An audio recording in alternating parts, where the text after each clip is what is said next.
اس لیے کہ درود شریف کی عظمت کے متعلق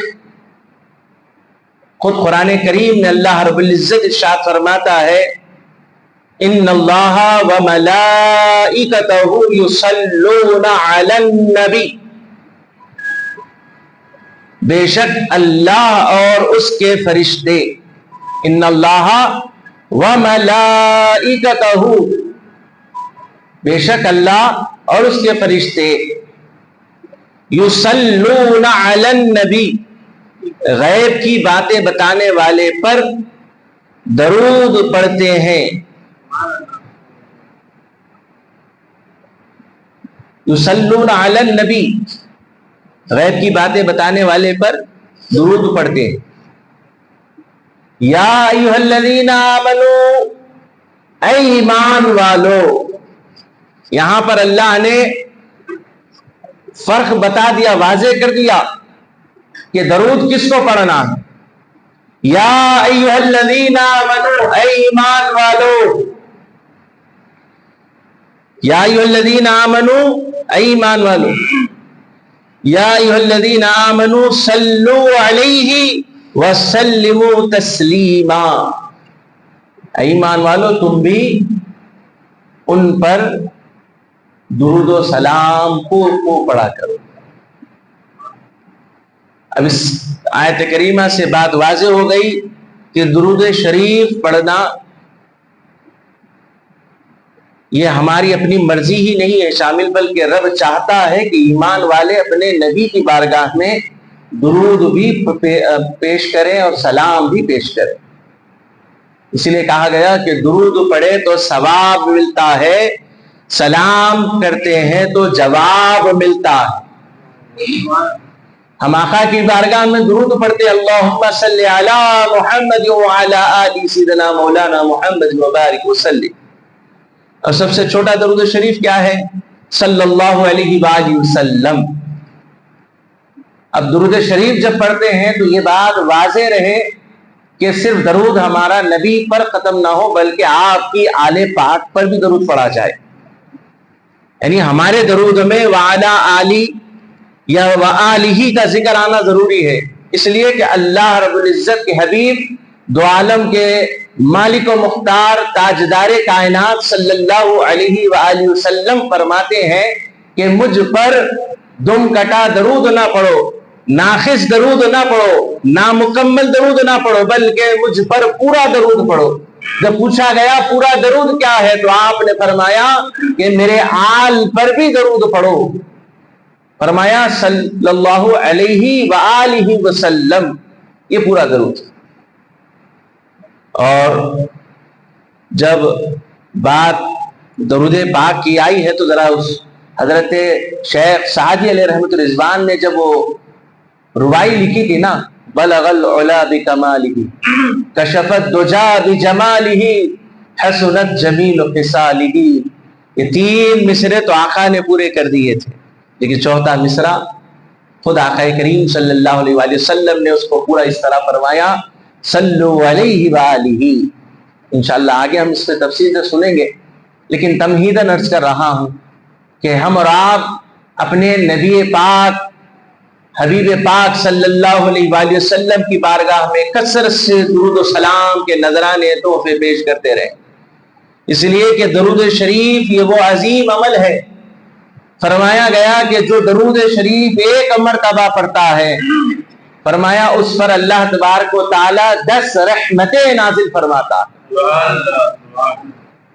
حاضرین کرام، درود شریف یہ وہ عمل ہے، یہ بندہ جب عمل کرتا ہے، درود پڑھتا ہے، اور اسی کے ساتھ وہ درود پڑھنا قبول ہو جاتا ہے۔ حاضرین کرام، اسی لیے فرمایا گیا کہ درود شریف کے بارے میں کہ تعویذ رد بلا ہے صلی علی محمد، تعویذ رد بلا ہے صلی علی محمد، اس لیے کہا گیا کہ یہ تعویذ ہے، یہ تریاق ہے کہ یہ ہر بلا و مصیبت کا خاتمہ کرنے کا ذریعہ ہے۔ حاضرین کرام، درود شریف کی کثرت اور درود شریف کے ورد کی وجہ سے نہ صرف ثواب ملتا ہے، بلکہ بندہ جب درود پڑھتا ہے تو اللہ کا قرب بھی اسے ملتا ہے، گناہ بھی اس کے معاف ہو جاتے ہیں، اس کے قلب سے ناپاکی دور ہو جاتی ہے، اس کی روح اگر ناپاک ہو تو روح پاک ہو جاتی ہے، گناہ معاف ہو جاتے ہیں، درجات بلند ہو جاتے ہیں۔ اسی لیے تو رب تعالیٰ نے نماز جیسی عظیم عبادت میں بھی درود شریف کا ایک حصہ رکھا ہے کہ جب بندہ ساری نماز پڑھ لیتا ہے، اختتام پر پہنچتا ہے، سلام پھیرنے سے پہلے رب تعالیٰ اس کو قاعدے میں بٹھا کر دیا، یہ پیغام دے رہا ہے، یہ نصیحت عطا فرما رہا ہے کہ تم درود کی اہمیت کو اس لحاظ سے تو سمجھو کہ میری عبادت کرتے ہو، میرے آگے قیام کرتے ہو، رکوع کرتے ہو، سجدہ کرتے ہو، غرض نماز ساری کی ساری میرے لیے پڑھتے ہو، میری خاطر پڑھتے ہو، میری عبادت کے لیے پڑھتے ہو، تو پھر یاد رکھو یہ عبادت بھی اس وقت تک مکمل نہیں ہوگی جب تک محمد و آل محمد پر درود نہ پڑھا گیا۔ تو حاضرین کرام، اس طرح سے بھی درود شریف کی اہمیت کو سمجھا جا سکتا ہے۔ حاضرین کرام، یہ نماز بھی مکمل نہیں ہو سکتی گویا درود شریف کے بغیر۔ یہ بتایا یہ سمجھایا یہ گیا ہے کہ درود شریف یہ وہ عظیم عمل ہے کہ جس کے ذریعے رب تبارک و تعالی گناہوں کو معاف فرماتا ہے، رحمتیں عطا فرماتا ہے، درجات کو بلند عطا فرماتا ہے۔ اسی لیے حدیث شریف میں آیا کہ جو ایک مرتبہ درود پڑھتا ہے، من صلی علیہ صلاۃً، جو ایک مرتبہ درود پڑھتا ہے، صلی اللہ علیہ عشرا، کہ اس پر اللہ تبارک و تعالیٰ 10 رحمتیں نازل فرماتا ہے۔ حاضرین کرام، اب درود شریف کی اہمیت کیا ہے؟ بزرگان دین جب کبھی اللہ کی یاد اور اس کی عبادت میں مشغول رہتے تو وہیں ایک حصہ آقا کی بارگاہ میں درود شریف پیش کرنے میں بھی وہ گزارتے۔ جب کبھی آقا علیہ الصلوۃ والسلام کا نام نامی آتا تو بے ساختہ خود ان کی زبانوں پر آتا، اور تعلیم بھی یہ فرماتے کہ درود شریف پڑھا کرو۔ جب آقا کا نام آ جائے، نام نامی محمد عربی صلی اللہ علیہ وسلم کا ذکر آ جائے تو بے ساختہ زبانوں پر درود آ جانا چاہیے، اس لیے کہ وہ حضور کے عاشق اور غلام کا طریقہ ہوتا ہے۔ جب اپنے مالک و مولا کا نام سنتے ہیں تو زبانوں پر درود پڑھنا شروع ہو جاتا ہے۔ حاضرین کرام، درود شریف کی بڑی اہمیت ہے۔ ہم تمام کو چاہیے کہ ہم درود شریف کی کثرت کریں، آقا علیہ الصلوۃ والسلام کی بارگاہ میں درود شریف کے نذرانے پیش کریں، صلاۃ و سلام کے نذرانے پیش کریں۔ حاضرین کرام، درود شریف کی فضیلت و عظمت میں حضرت ابن عباس رضی اللہ تعالی عنہ فرماتے ہیں کہ حضور پاک علیہ الصلوۃ والسلام کے دیدار کے لیے فرمایا کہ جو کوئی سرکار دو عالم علیہ الصلوۃ والسلام کا دیدار کرنا چاہتا ہے، حضور پاک علیہ الصلوۃ والسلام کو خواب میں دیکھنا چاہتا ہے، زیارت کرنا چاہتا ہے، حضرت عبداللہ ابن عباس رضی اللہ تعالی عنہ فرماتے ہیں، کیا فرمایا کہ جو کوئی 2 رکعت نماز ادا کرے اور اس نماز میں بعد سورۃ الفاتحہ کے سورۃ الاخلاص 25 مرتبہ پڑھے۔ کتنے مرتبہ؟ 25 مرتبہ۔ اور فرماتے ہیں اس کے بعد 1000 مرتبہ درود شریف پڑھے اور پھر وہ سو جائے تو خواب میں سرکار دو عالم علیہ الصلوۃ والسلام کے چہرے کی زیارت ہو۔ اور حضور کے چہرے کی زیارت کا کیا کمال ہے، حضور خود اس بارے میں فرماتے ہیں جو کوئی میرا دیدار کرتا ہے، میری زیارت کرتا ہے، مجھے خواب میں دیکھتا ہے، فرمایا اللہ تبارک و تعالیٰ اسے بخش دیتا ہے، معاف فرما دیتا ہے۔ حاضرین کرام، اللہ تبارک و تعالیٰ چاہتا یہی ہے کہ عبادت خدا کی ہو تو اطاعت مصطفیٰ کی ہو۔ عبادت کا تقاضا یہ ہے کہ اللہ کے حضور نمازوں کی پابندی کی جائے، خدا کے لیے نمازیں پڑھی جائے، خدا کے لیے روزے رکھے جائیں، خدا کے لیے زکوٰۃ دی جائے، خدا کے لیے حج کیا جائے، غرض ہر نیکی خدا کے لیے ہو۔ تو پھر مصطفیٰ کی اطاعت کا تقاضا یہ ہے کہ حضور کی اطاعت اور حضور کی فرمانبرداری کا تقاضا یہ ہے کہ حضور کی بارگاہ میں کثرت سے درود و سلام کے نذرانے پیش کیے جائیں۔ اللہ نے یہی قاعدہ اس میں رکھا ہے، اور یہ حج کا مہینہ بھی آنے والا ہے، اگلا مہینہ وہی ہے، اور یہ وہ مہینہ ہے جس میں حج کو جانے والے حج کی تیاری کرتے ہیں۔ سفر پر نکلنے لگتے ہیں، تو پھر یہ وہ مہینہ ہوا جو حج بیت اللہ، زیارت روضہ رسول اللہ کا قرینہ زینہ بنا ہے۔ اور آقا کی بارگاہ میں جو حاضر ہوتے ہیں، بعض ایسے ہوتے ہیں سوچتے ہیں کہ ہم تو حج کر رہے ہیں، جا کر مکے میں ہمارا حج ہو رہا ہے، طواف وہاں ہے، سعی وہاں ہے، مقام ابراہیم وہاں ہے، حجر اسود وہاں ہے، آب زمزم وہاں ہے، عرفات کا میدان وہاں پر ہے، سب کچھ وہاں پر ہے، حج کے سارے ارکان وہیں ہوتے ہیں، مدینے جانے کا کیا فائدہ کہتے؟ اب ان کی عقلوں کو اللہ تبارک و تعالی سمجھ عطا کرے کہ جو یہ کہتے ہیں کہ سب کچھ مکے میں ہوتا ہے، مدینے جانے سے کیا فائدہ ہے؟ نعوذ باللہ، استغفر اللہ۔ اے نادان، تو کتنا بڑا احمق ہے، کتنا غیر جانبدار ہے کہ تو یہ کہتا ہے کہ جن کے صدقے میں خدا نے تجھے مسلمان کیا، جن کا کلمہ پڑھ کر تو مسلمان ہوا، جن کے نام کی برکت سے تجھے دنیا میں پہچان ملی، عزت ملا، مرتبہ ملا، رتبہ ملا، غرض سب کچھ مصطفیٰ کے صدقے میں ملا، اور یہ کہہ رہا ہے کہ مدینے جانے کا کیا فائدہ؟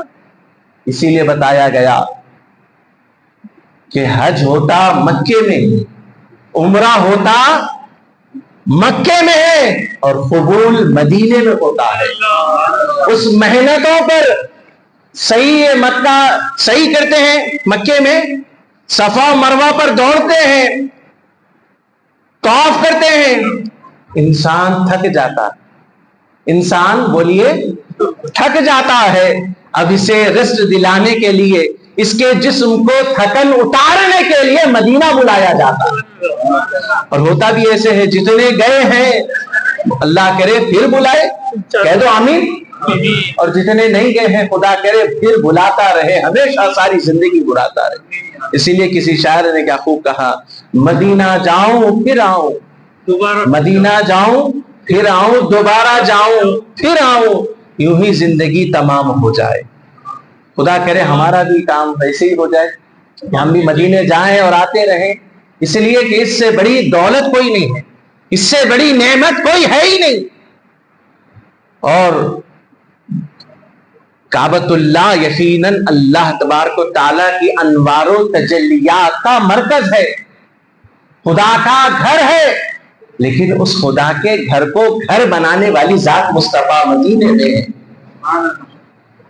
کعبۃ اللہ کو مکہ مکرمہ کو یہ عظمتیں، یہ رونقیں، یہ رفعتیں، یہ بلندیاں کس نے عطا کی؟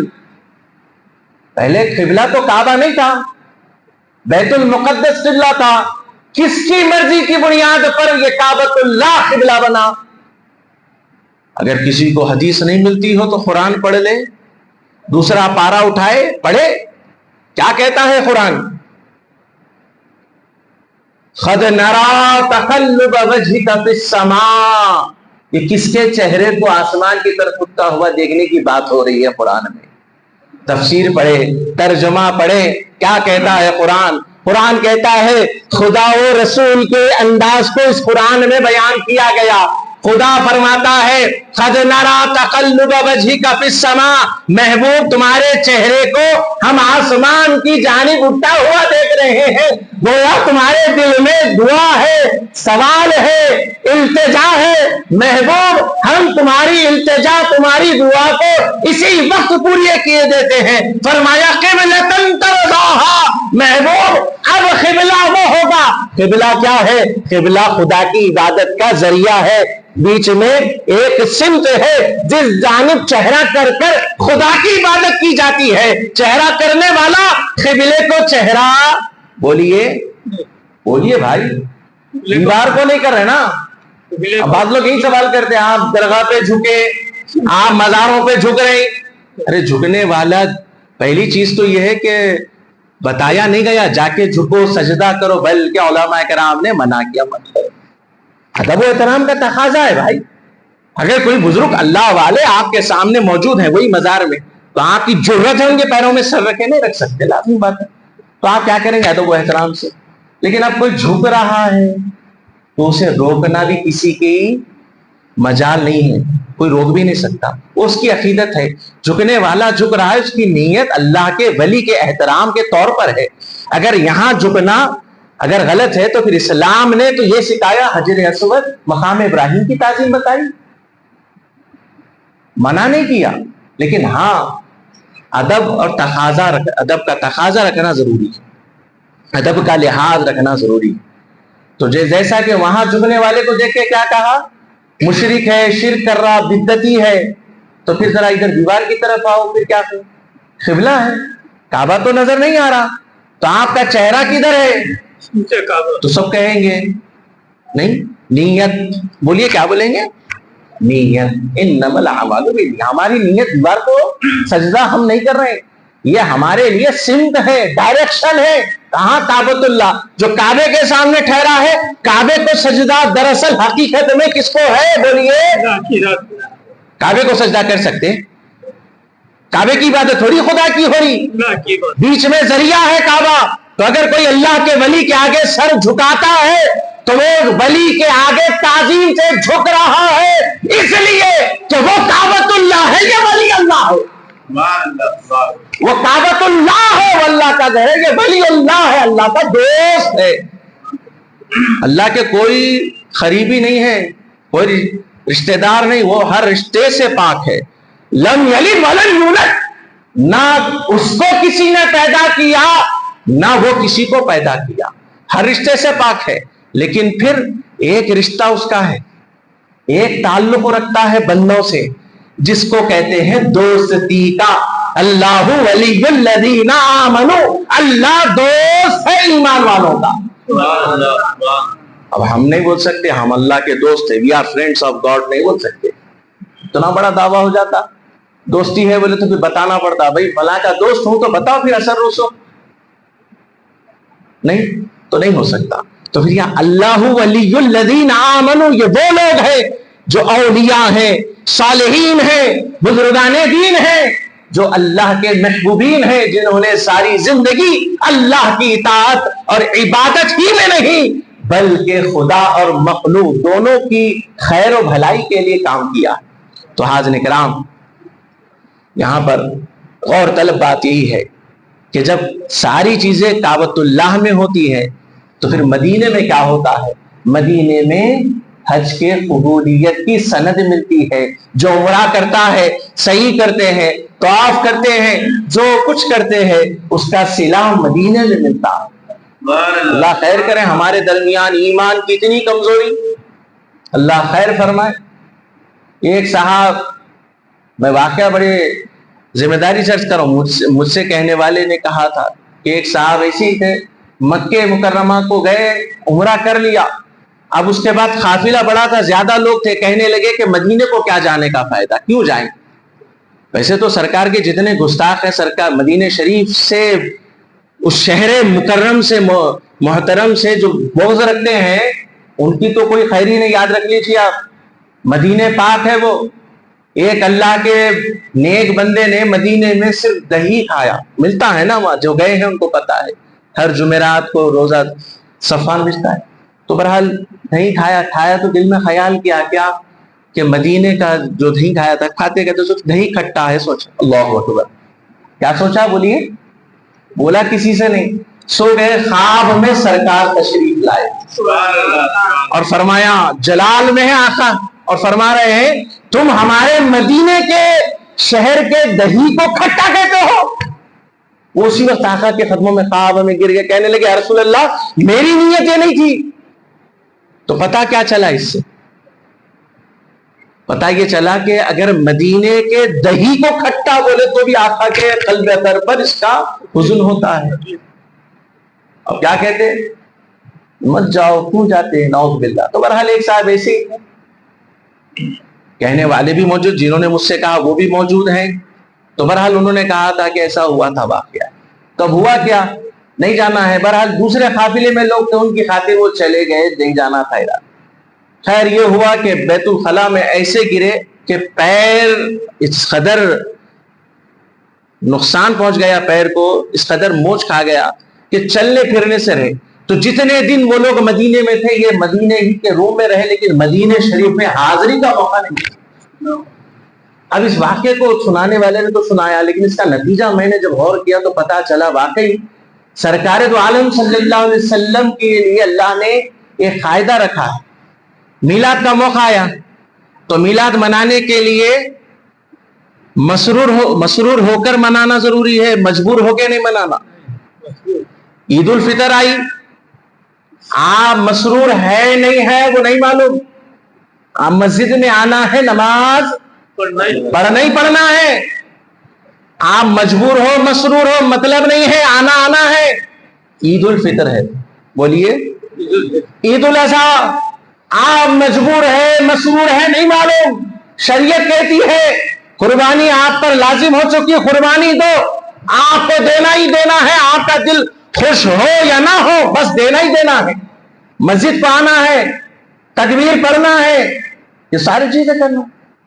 لیکن میلاد آ جائے تو اللہ کے رسول پاک علیہ السلام کی جو مزاج مبارکہ ہے کہ آقا کسی کو مجبور کرنا پسند نہیں ہے، اسی لیے اللہ نے رکھ دیا کہ جو عید الفطر منائے، عید الاضحیٰ منائے، مجبور ہو مسرور ہو مطلب نہیں ہے، لیکن جب میلاد مناؤ تو مسرور ہو کر مناؤ، مجبور ہو کر نہیں، سمجھے؟ تو اس لیے اب جو آقا کی بارگاہ میں آنا چاہتا ہے آقا اسے ہی بلاتے ہیں، اور یہ تقاضا ہے، اسی لیے کہا گیا کہاں غریب کی غربت، کہاں امیر کا دھن، قسمت والے مدینہ بلائے جاتے۔ ایسے بڑے بڑے بادشاہ گزرے، بڑے بڑے نواب گزرے، دنیا کی جو ہے ریل پیل چیز، ہر قسم کے ہیرے جواہرات تھے، ڈائمنڈز تھے، لیکن ایسا بھی ہوا مدینے کو نہیں۔ اللہ اکبر، ایسے بھی لوگ ہیں لکھپتی ہیں، کروڑپتی ہیں، لیکن عمرے کی توفیق تک نہیں ہے، حالانکہ حج فرض ہے، عمرہ کوئی فرض چیز نہیں ہے۔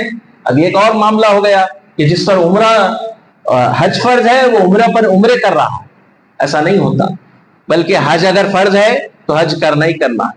تو بہرحال تو سرکار دو عالم علیہ السلام کی بارگاہ میں درود شریف کے نذرانے، صلاۃ و سلام کے نذرانے پیش کرنا، یہ غلامی مصطفیٰ کا حق ہے، غلام مصطفیٰ کا حق ہے کہ وہ یہ کام کو سر انجام دے۔ حاضرین کرام، درود شریف کے بارے میں حضرت ابی بن کعب رضی اللہ تعالیٰ عنہ جلیل القدر صحابی، وہ فرماتے ہیں کہ میں آقا علیہ السلام کی بارگاہ میں حاضر ہوا اور میں نے عرض کیا کہ یا رسول اللہ صلی اللہ علیہ وسلم، میں آپ پر کثرت سے درود پڑھتا ہوں۔ تو آقا علیہ السلام نے فرمایا کہ کب کب پڑھتے ہو؟ تو کہا کہ ہمیشہ پڑھتا ہوں، پھر جب نماز بھی ادا کر لیتا ہوں۔ غور کریے ادھر، کہتے ہیں کہ جب دعا کرتا ہوں تو دعا میں بھی اپنے 3 حصے اگر دعا ہو تو 1/4 حصہ میں درود شریف پڑھتا ہوں۔ اور عرض کیا یا رسول اللہ کیا میں اس میں اضافہ کروں؟ حضور سے پوچھ رہے ہیں، تو حضور نے فرمایا ہاں ابی بن کعب، اگر اس میں اضافہ کر لو اگر تم چاہو۔ تو حضرت ابی بن کعب کہتے ہیں کہ میں 2 حصے دعا کروں گا اور 2 حصے دعا کروں گا، درود پڑھوں گا۔ پھر اس کے بعد حضور سے کہا کہ یا رسول اللہ اتنا کافی ہے؟ تو حضور نے کیا فرمایا؟ فرماتے ہیں کہ اے ابی بن کعب اور اضافہ کر لو۔ حضرت ابی بن کعب کہتے ہیں کہ میں 3 حصے درود شریف پڑھوں گا، 1 حصہ دعا کروں گا۔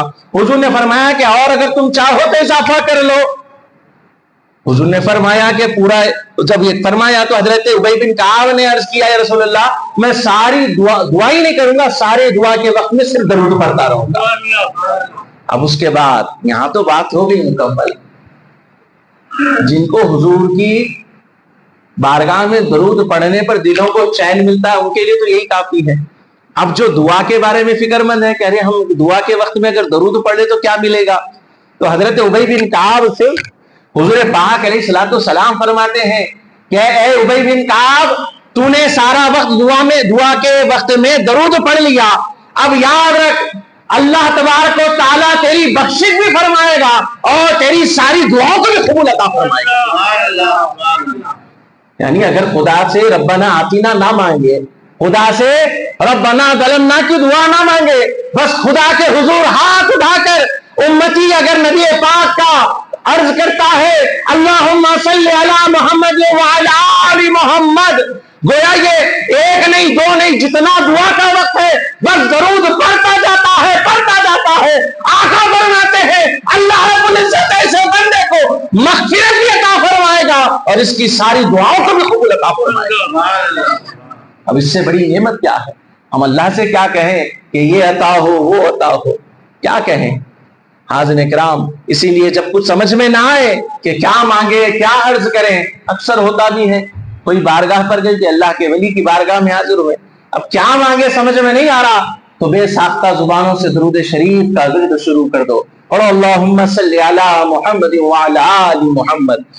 حاضرین کرام، سرکار دو عالم علیہ الصلوۃ والسلام کی بارگاہ میں درود شریف کا نذرانہ یہ وہ عظیم نعمت ہے اللہ کی جانب سے جو ہمارے لیے ہر دکھ کا مداوع اس میں موجود ہے، ہر مرض کا علاج اس کے اندر موجود ہے، ہر پریشانی کا مسئلے کا حل اس درود پاک میں موجود ہے. حاضرین کرام، اب درود شریف تو بے شمار ہے، کوئی درود تاج ہے، درود تنجینا ہے، حاضرین کرام درود ناریہ ہے، حاضرین کرام درود چشتیہ ہے، درود قادریہ ہے، درود نقشبندیہ ہے، بے شمار درود ہے، لیکن سارے درود کا مقصد تو ایک ہی ہے کہ آقا کی بارگاہ میں درود پیش کیا جائے. اب امتی کا کام ہے کہ وہ جس درود کو آقا کی بارگاہ میں پیش کرنا چاہے پیش کر لے، یقیناً اس کا درود قبول ہوتا ہے. اسی لیے کہا گیا نا کہ درود پڑھے تو ثواب ملتا ہے، سلام پیش کرے تو جواب ملتا ہے.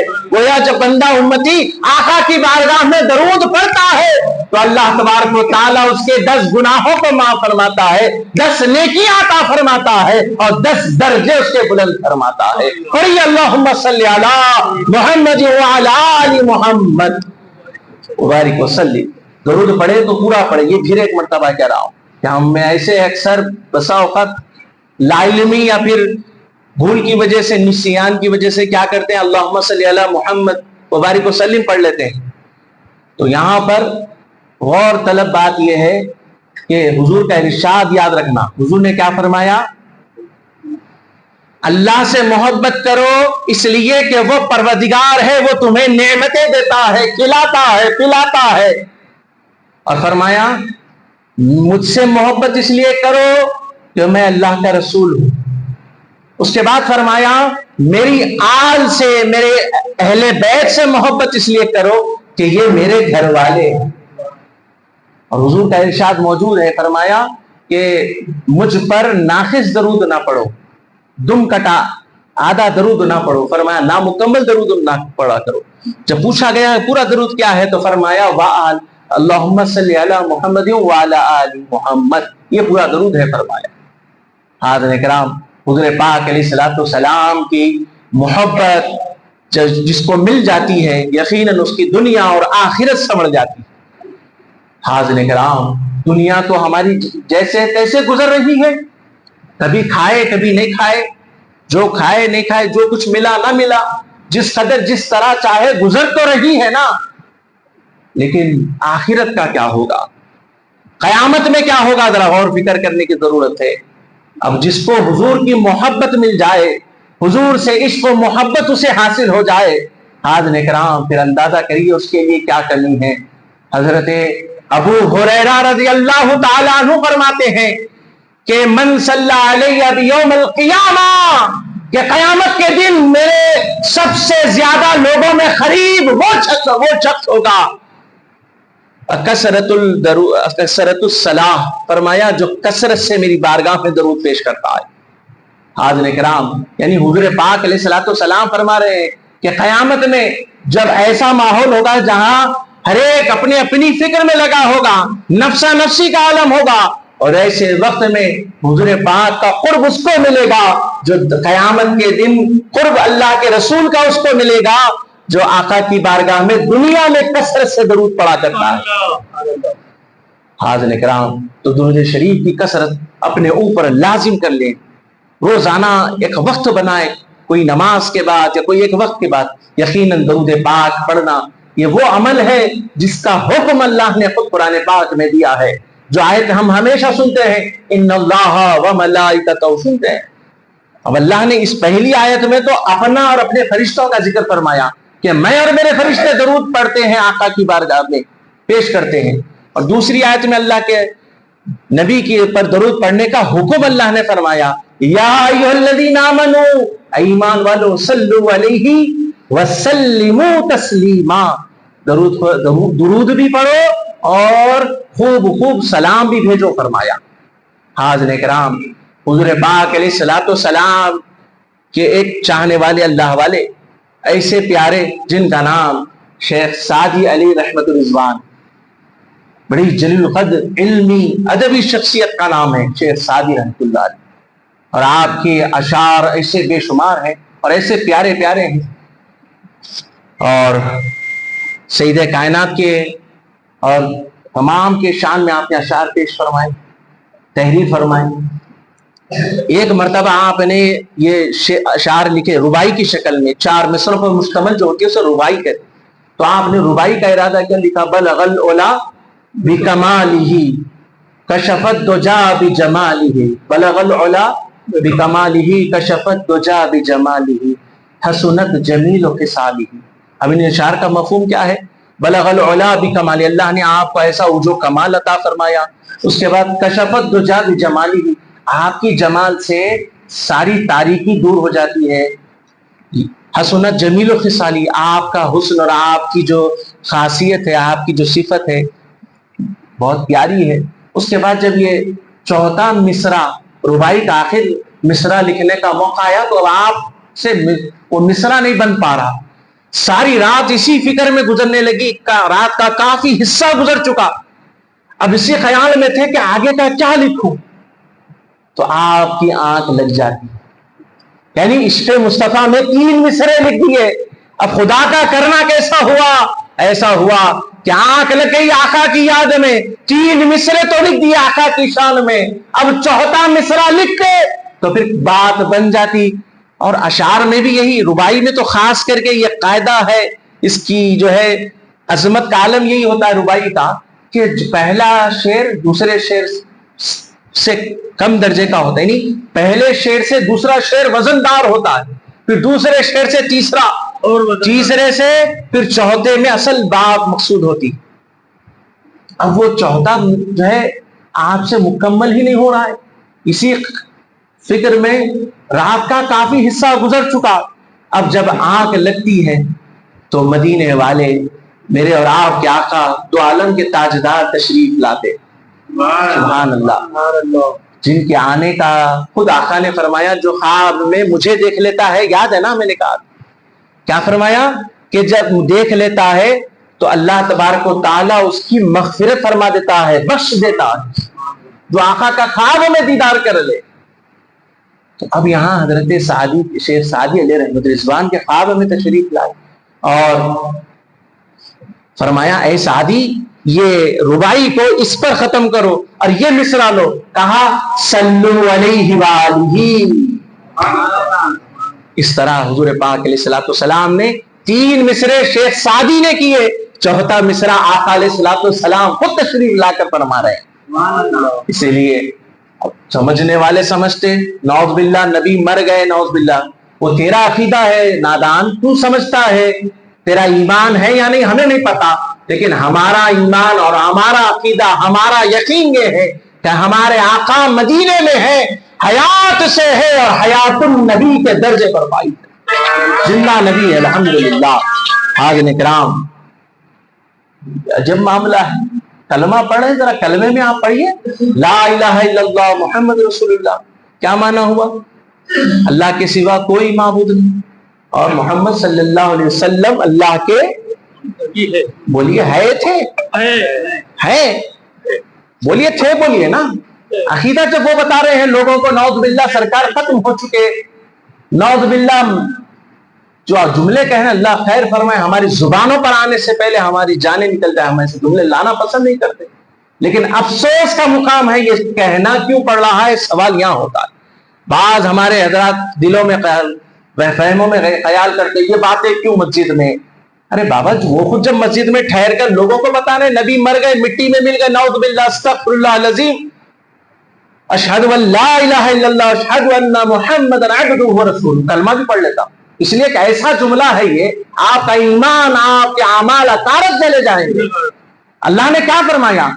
یا ایھا الذین آمنوا لا ترفعوا اصواتکم فوق صوت النبی، نبی کی بارگاہ میں آوازیں بلند نہ کرو۔ صحابہ کو حکم تھا، اس وقت کے مسلمانوں کو حکم تھا۔ آگے کیا فرماتا ہے؟ کَجَہْرِکُمْ بَعْضُکُمْ لِبَعْضٍ أَن تَحْبَطَ أَعْمَالُکُمْ وَأَنْتُمْ لَا تَشْعُرُونَ، کہ تم یہ جو کَجَہْرِ بَعْضِکُمْ لِبَعْضٍ أَن تَحْبَطَ أَعْمَالُکُمْ وَأَنْتُمْ لَا تَشْعُرُونَ، کہ تمہارے اعمال اکارت کر دیے جائیں گے، تمہارے منہ پر مار دیے جائیں گے، کوئی فائدہ نہیں ہوگا نمازوں کا، روزوں کا، حج کا، کسی چیز کا ثواب اللہ تعالیٰ نے فرمائے گا۔ کس لیے؟ صرف نبی کی بارگاہ میں صرف آواز بلند ہوئی۔ آواز بھی کیا، کیسے؟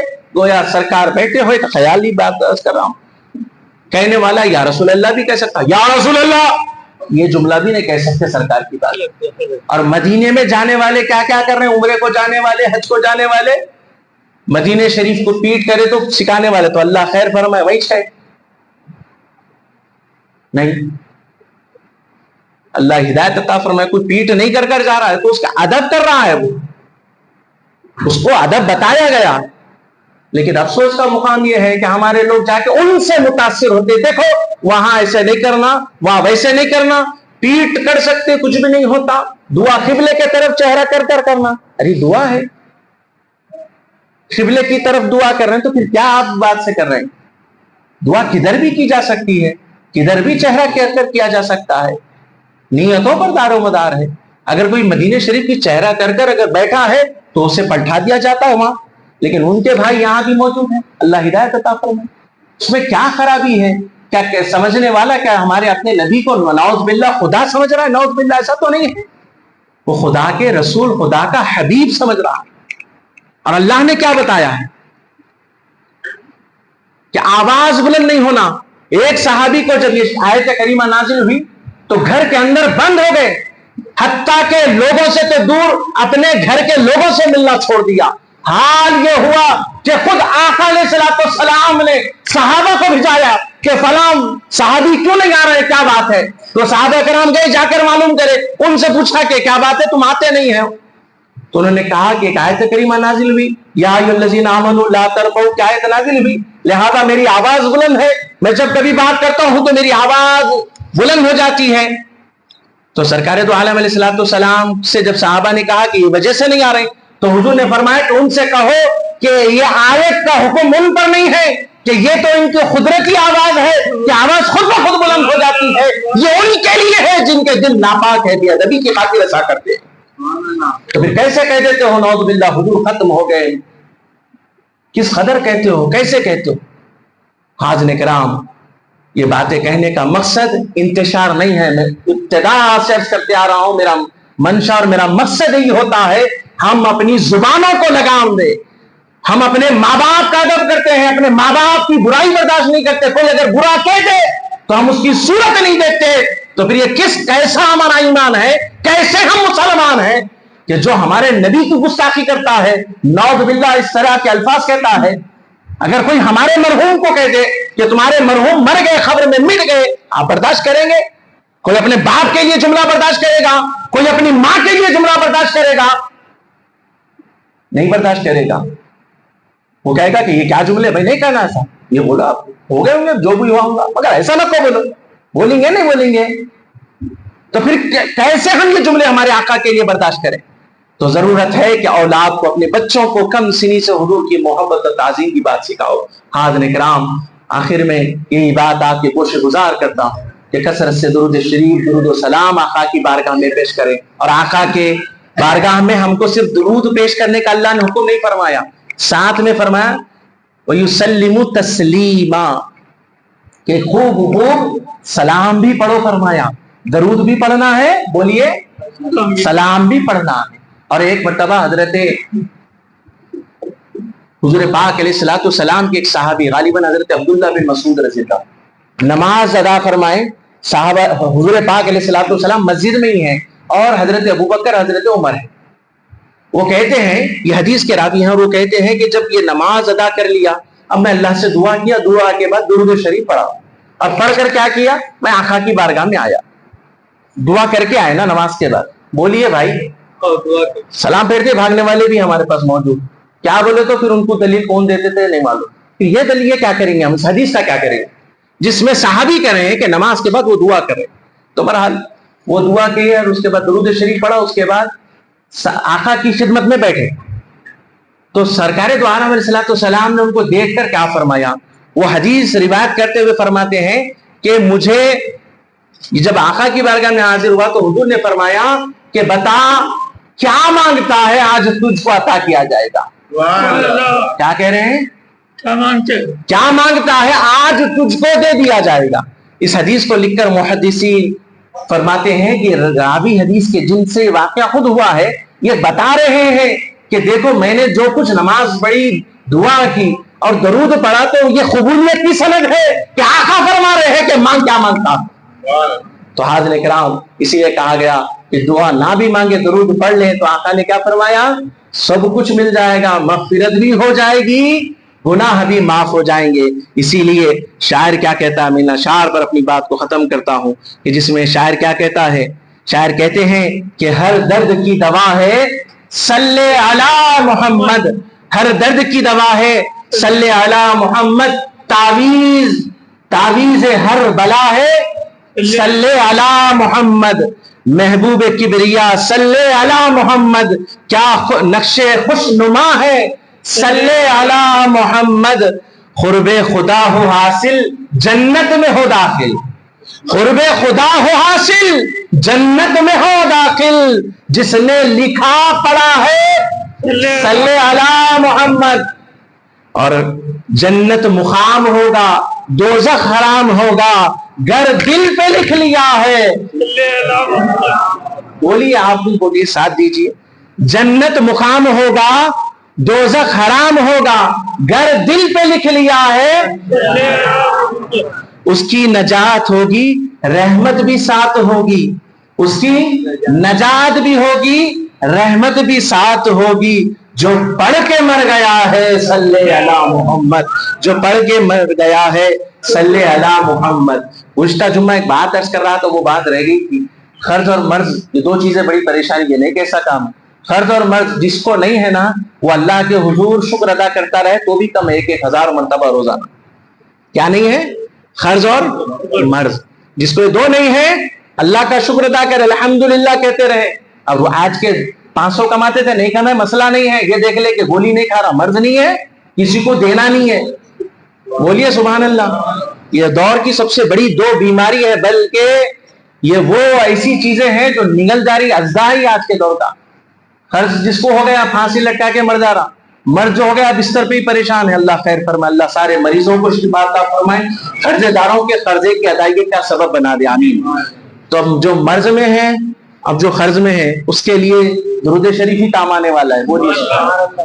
جو مرض لا دوا ہو یہ گھول کر پلا دو, جو مرض لا دوا ہو گھول کر پلا دو, کیا نسخہ شفا ہے صلی علی محمد. کاندھا بدلنے والو ہمراہ چلنے والو, کاندھا بدلتے نا, کاندھا بدلنے والو ہمراہ چلنے والو, پڑھتے چلو روا ہے صلی علی محمد. جانے والے بھی دمے ارم کو رضوا نہ روکے ہم کو, جانے والے بھی دمے ارم کو رضوا نہ روک ہم کو, سینے پہ لکھ لیا ہے صلی علی محمد. جنت میں داخلے کے وقت کی بات.